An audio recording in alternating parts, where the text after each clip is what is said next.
তবে যোগাযোগ করবেন।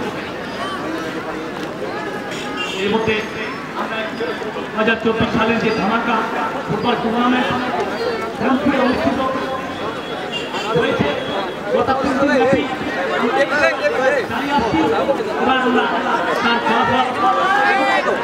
কিছুক্ষণের মধ্যে আমরা দেখতে পাবো দুই দলীয় খেলোয়াড়েরা রেফারি লাইসেন্স তাদের কিছু বোঝাচ্ছেন, কিছু নিয়ম কানুন তাদের দেখাচ্ছেন।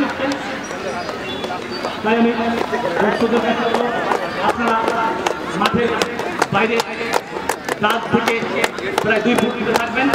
বিশেষ করে এই দেওয়ালের পাশে যারা বসে আছেন, অসুবিধা কিন্তু দেওয়ালের পাশে যারা বসে আছেন তারা উঠে যাবেন, কারণ একটি খেলোয়াড় দূর থেকে দৌড়ে আসলে হয়তো দেওয়ালটাকে আশায় করে এগোবে।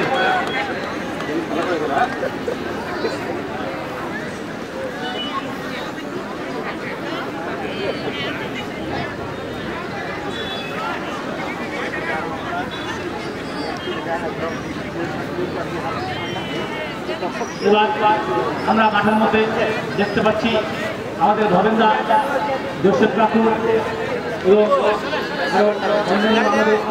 খেলা পরিচালনার জন্য আমাদের হেল্প এবং সহযোগিতা সরকারদা, লুকিরামদা, এদিকে আমাদের রেফারি মশাই 4 জন রেফারি আমাদের রয়েছে, বয়লা মুর্মু, মানে মার্ডি এবং লাইসেন্স রয়েছে আমাদের নতুন মুর্মু, রবি মুর্মু।